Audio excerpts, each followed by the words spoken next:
ദുരന്ത പുനരധിവാസം എന്ന് പറയുന്നത് ഒരു കാലത്തും ചാരിറ്റി സംഘടനകളുടെയോ രാഷ്ട്രീയ പാർട്ടികളുടെയോ മത സാമുദായ സംഘടനകളുടെ പണിയല്ല. ആ പണി സർക്കാരിൻ്റെ പണിയാണ്. നിയമപരമായി സംസ്ഥാന സർക്കാരിൻ്റെ പണിയാണ് ദുരന്ത പുനരധിവാസം എന്ന് പറയുന്നത്. അതിനൊരു നിയമം അവിടെയുണ്ട്. അങ്ങനെ സർക്കാർ ബാധ്യസ്ഥരായ സർക്കാർ ഉത്തരവാദി ഒരു പണി എന്തിനാണ് മുസ്ലിം ലീഗും കോൺഗ്രസും CPM DYFI ഒക്കെ ഏറ്റെടുക്കുന്നത്?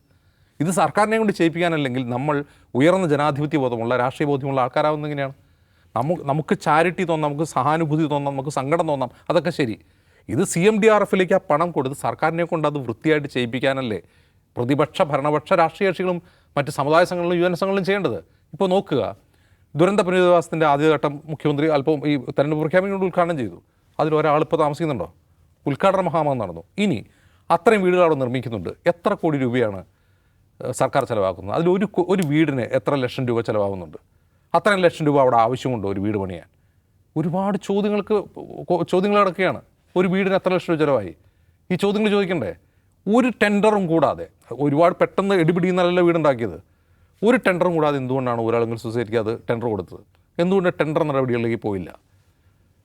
അവരുടെ ഈ ടോട്ടൽ സൊല്യൂഷൻസ് സംഗതി എന്ത് സൊല്യൂഷനാണെങ്കിലും അതിന് ടെൻഡർ വേണ്ടേ? ഊരാളുകളുമായി ബന്ധപ്പെട്ട് കഴിഞ്ഞ 10 വർഷമായിട്ട് നിരന്തരം കേൾക്കുന്ന ആക്ഷേപമാണ് ടെൻഡർ കൊടുക്കാതെ അവർക്ക് പ്രൊജക്റ്റുകൾ കൊടുക്കുന്നു, അതിന് ഉയർന്ന തുക എസ്റ്റിമേറ്റ് ഇടുന്നു, എന്നിട്ട് അതിലും കുറഞ്ഞ തുകയ്ക്ക് അവർ പൂർത്തിയാക്കിയെന്ന് അവരെ പറ്റി പുകഴ്ത്തി പറയുന്നു. ഇങ്ങനെയല്ലല്ലോ അക്കൗണ്ടബിൾ ആയിട്ടുള്ളൊരു സർക്കാർ ചെയ്യേണ്ടത്.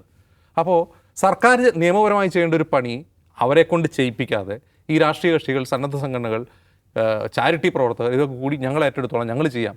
അതിൻ്റെ ഇടയ്ക്ക് ചില തട്ടിപ്പുകാരും വരുന്നുണ്ട്. ഞങ്ങൾ ഇത്ര ഏക്കർ ഭൂമി കൊടുക്കാം എന്ന് പറഞ്ഞാൽ ചില തട്ടിപ്പുകാരും വന്നു. അവരെ കൊടുത്തോ ഇല്ലെന്ന് നമുക്കറിയില്ല. മുഖ്യമന്ത്രി ആട്ടി ഓടിച്ചു എന്നാണ് കേട്ടതെന്ന്. അപ്പോൾ സർക്കാർ നിയമപരമായി ചെയ്യേണ്ട ഒരു പണി മറ്റാളുകൾ ഏറ്റെടുക്കാതിരിക്കുക, സർക്കാരിനെ കൊണ്ട് അത് ചെയ്യിപ്പിക്കുക, അവരെ അക്കൗണ്ടബിൾ ആക്കുക എന്നാണ് ചെയ്യേണ്ടത്. ഇവിടെ മുങ്ങിപ്പോകുന്ന ഒരൊറ്റ ചോദ്യം, സർക്കാർ നടപ്പാക്കിയ പുനരധിവാസ പദ്ധതിയിലെ ക്രമക്കേടുകളുണ്ടോ? അതിന് എത്ര രൂപ ചിലവായി? അത്രയും ചിലവുണ്ടോ അതിന്?